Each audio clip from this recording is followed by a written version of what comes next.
Hi there folks, I hope everyone's well. So this one is how to make a pan loaf. One of these big babies. How to make one of these. This particular video is the edit for people who know their way around a kitchen, and it's just nice, short, quite tight, just showing you the main thrusts of what you need to do so you can come out with one of these gorgeous loaves at the end. If you do like the video, please share it among your friends, let your socials see it, and if they like it too, maybe they'll also hit subscribe. Thanks for watching, let's crack on and make a loaf. So the very first thing we require is 825 grams of a very strong bread flour, so anything with 14 grams or more of protein. To one side of your bowl you want to add 3 1/4 teaspoons of easy bake or fast action yeast, and then just cover that over slightly with your flour. To the opposite side of the bowl we want to add 1 5/8 of a teaspoon of table salt, and follow that on with 1 5/8 of a teaspoon of granulated sugar placed on top of the salt, then cover that over with flour as well. And next up we are looking for 540 grams of tepid water. And now add the water directly to your mixing bowl. And then 2½ tablespoons of olive oil, if not any cooking oil will do.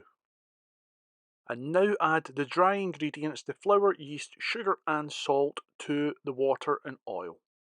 Doing it this way gives a far better knead than adding dry and putting the wet on top of it. We now want to knead this for 12 minutes until we have a lovely smooth dough that passes the window pane test. Now, a lot of the time, as you see here, you end up with some dough stuck to the edge of the machine. Stop your timer, stop your machine, and go in with a spatula and just clear it. I was very naughty here and I shouldn't have done that. It's a good example of what not to do, because you could end up with broken fingers or a broken wrist if the machine caught my spatula. Turn the machine off before doing what I did. That was naughty. Naughty, naughty, naughty. And when you're about halfway through your kneading cycle, you'll see the dough is beginning to become smoother, but you'll also generally, because it's a reasonably moist dough, have a bit stuck to the bottom. Here's still quite a bit stuck to the bottom.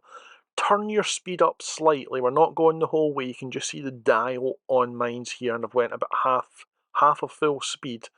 Hold the machine because it will want to spin off your counter, and we're going to run it that way for 30 seconds or so just to start getting it off the bottom, and then we're going to turn it back down to kneading speed. We don't want it up that high speed for too long because we don't want to burn our motor out either. And you can see here when we turn the speed back down to normal kneading speed that the dough is no longer stuck to the bottom of the actual mixing bowl. And this also, quick speed for 30 seconds just helps smooth out the dough a bit more, and now that it's no longer sticking, the rest of the dough will smooth out as we knead it as well.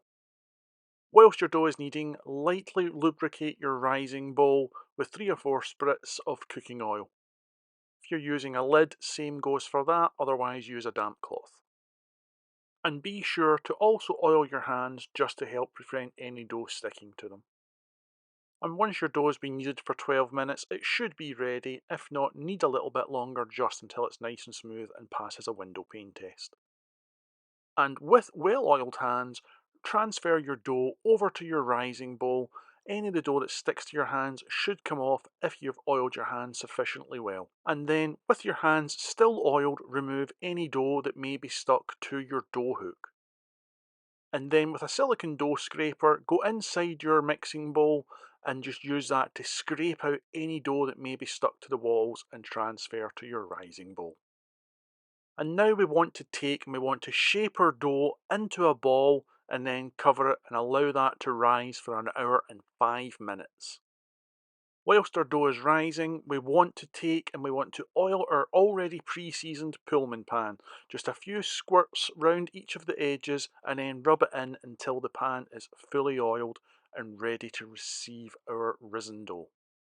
And once our 1 hour and 5 minutes is up, we're going to grab our dough scraper again, and we're going to take that dough and we're going to take the dough scraper and just push it down each of the edges to break it off the edges. Basically, you'll get it out of the bowl much easier this way, just taking it all the way down before inverting the bowl and the dough should just fall out nice and cleanly, leaving almost no residue behind. Before we put it onto our work surface, give it 3 light sprays and just rub back and forward with your hand or the dough scraper just to lightly oil the surface that the dough is about to drop into.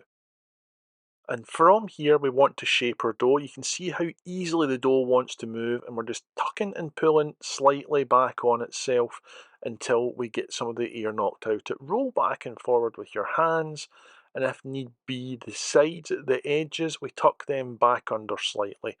Now measure up with the length of your lid. If the dough that you've rolled out is about the same size as your lid, we've got this perfect and ready to put back into the Pullman box for a rise. Now the dough is still quite stretchy here, and it's a heavy dough, so when we pick it up you might get some extra length forming in it. Just make sure that if that happens, that the widest part, the thickest part of the dough is in the centre of the pan and not sitting at one side or the other. Now because this is a very powerful dough, it will try to force its way out of the actual Pullman tin if it rises for too long. So put a heavy weight on the tin, which will hold the lid down relatively tight to its surface, because there's a bit of play, a bit of movement in your lid, and this just stops the dough, if it's been rising for too long, forcing its way out. We're going to let it rise for an hour to maybe an hour and a half, depending on the strength of your yeast. Not a biggie if you don't have one, but if you do, add a pizza stone to your oven, and 30 minutes in, we're going to preheat the oven to 180 degrees Celsius. And from 1 hour in, we're going to check and see how well the dough is rising. The way to do it is try to move the lid. If the lid doesn't move after you've taken the weight off it, it's ready, it's touching the roof, we want to get that in the oven. Leave it any longer and it'll start pushing its way out the tin. And we're going to put our Pullman tin in the oven for 40 minutes at 180 degrees Celsius. And being very careful, once the 40 minutes is up, we're going to remove our Pullman pan from the oven. I like oven gloves like the nature you see here because they just protect my wrists as well as my hands, but use whatever you're comfortable with so you don't get burned. Now, if you haven't left it to rise for too long, the lid should come off quite easily. If it was rising for too long and didn't have the weight, the dough may have tried to push its way past the lid and it'll be a bit of a stick and the lid won't come off. But if it comes off quite easily, you've done everything perfect. Now, sometimes, as you see here, the bread doesn't want to come off. It's just because there's been a little bit's forced its way around the edges as it went into the oven. Just break off the stuff off one edge. Again, be careful not to burn yourself. That's a hot pan, and the bread slides out lovely like you see here.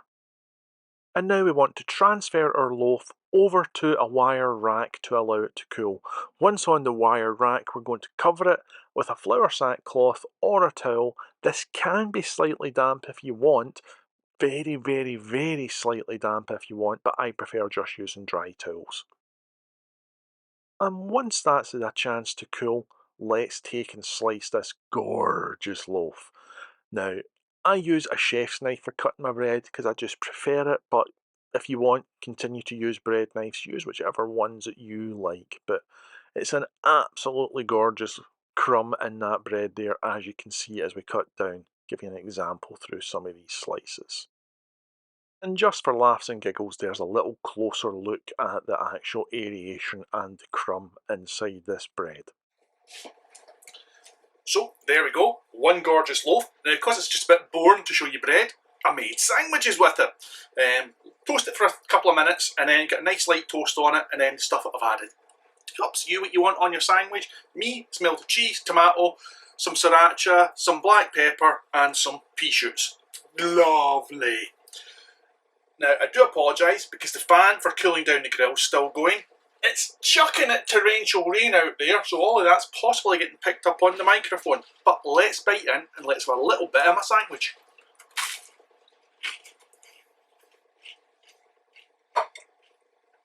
It's such a soft crumb on the actual bread, it's gorgeous. There's a little bit of hard crust round the outside of the pan bread. If you want that much harder, reduce the time that you cook it by 5 minutes and add the temperature by 20 degrees. So take it up to 200 degrees and drop the time down to 35 minutes and that'll give you a really hard crumb a really hard crust, but still that soft crumb. Whatever way you prefer it, do it your way. I prefer the softer crust with those soft crumbs, so that's the 40 minutes and the 180 degrees Celsius. But otherwise, I'm off to enjoy my lunch. Thank you for tuning in. If you do like the videos, please share it among your socials, share it among your family and friends, those who might be interested in making their own wee cooking stuff, because it's going to help me grow the channel if they also subscribe and they like what they see. So thanks for watching. You guys stay safe, take care, all the best.